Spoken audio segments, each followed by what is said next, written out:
Chapter 4 Death of a Giant. 4 months after the rains, the floodplains were still swollen. Crystal's wounds had fully healed, and she was now 23 feet long, and had gained about half a ton in weight. She finally felt comfortable returning to her old spot. Still weary of Wade, she scoped out the area. The Rebeccasaurus carcass had now completely fallen apart, with only a few scattered bones sinking into the mud to show for as evidence of Crystal's hunt. The shore had moved forward by several yards from when she was last there. She sniffed around, hoping to scent a free meal. Nothing. She kept going. She came to the shore.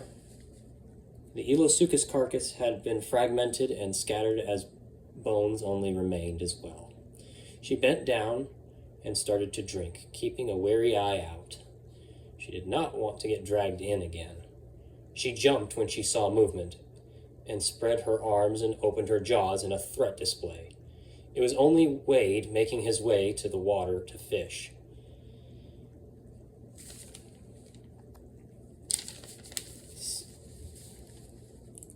Something seemed off, though.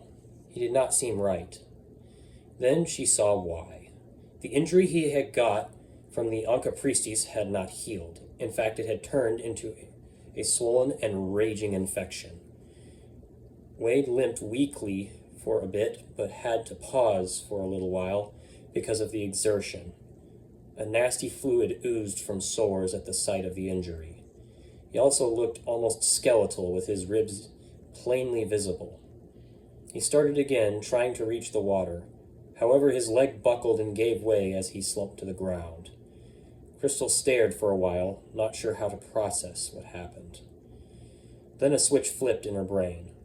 Wade could provide a feast for weeks. She approached slowly and cautiously. As she got close, Wade sensed her intent and hissed loudly. He snapped his jaws and flashed his massive claws angrily. However, the infection was sapping his strength faster and faster. Crystal backed off, but only slightly. She laid herself down and kept a safe distance. All she needed to do was wait as the giant before her succumbed. It took hours, but finally Wade closed his eyes and would never open them again. As soon as she sensed that he was dead, Crystal moved in and began to feast. While this may have been sad, Wade had lived a full life of 53 years. In his youth, he could have shrugged something like this off.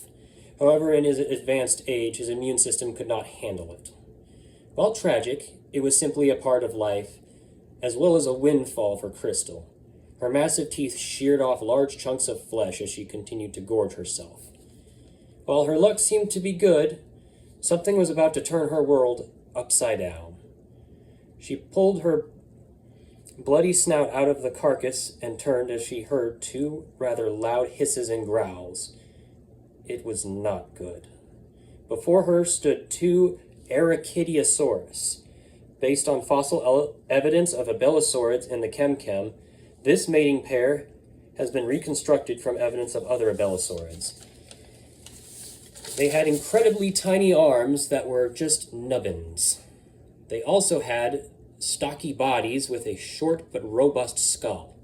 Think of a bulldog or a pit bull's head compared to a Doberman or a German Shepherd. They both had very rough and rugose faces, with the male having a crimson color on his lacrimal region as well as his throat and the insides of his arms. His name was Bon, and his partner Clydia. At 26 feet and 2 tons, they both were close to Crystal in size. Crystal growled as the 2 of them approached. She attempted several mock charges in the hopes of scaring them off. It did not work. As she turned to leave, Bon suddenly charged. With her back turned, she didn't react fast enough. She hissed as he bit on the tip of her tail. She twisted as she tried to free herself. That's when Clydia struck. Her jaws bit down hard on her backside, just behind her hips, on her tail. Crystal howled as she felt flesh and bone being torn. Clydia jerked her head back and tore a huge chunk out of Crystal's back. Bond ripped the tip of her tail off as well. Crystal turned to face her attackers. As Clydia began to swallow the chunk of flesh, Crystal struck, using her razor-sharp teeth to slice into one of Clydia's arms. She pulled her head back and tore the Arachidiosaurus's arm clean off with a sickening crunch. The Abelisaur howled in pain. The two predators considered Crystal, then went over to the corpse of Wade to feed. They had decided Crystal was not worth the effort. A lucky break for her. Crystal limped away as blood began to flow down her hips and dripping onto the ground. She needed to get to the densest parts of the forest and fast before anything large decided she was an easy target. She came across a dense thicket that was perfect to shelter herself.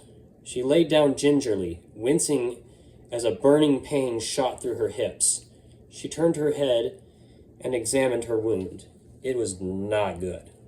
The blood was slowly starting to form a clot. She sighed as she rested her head down, trying to rest and ignore the excruciating pain. Theropods like Crystal led a rough and injury-filled life. This evidence is shown in spades across the fossil record.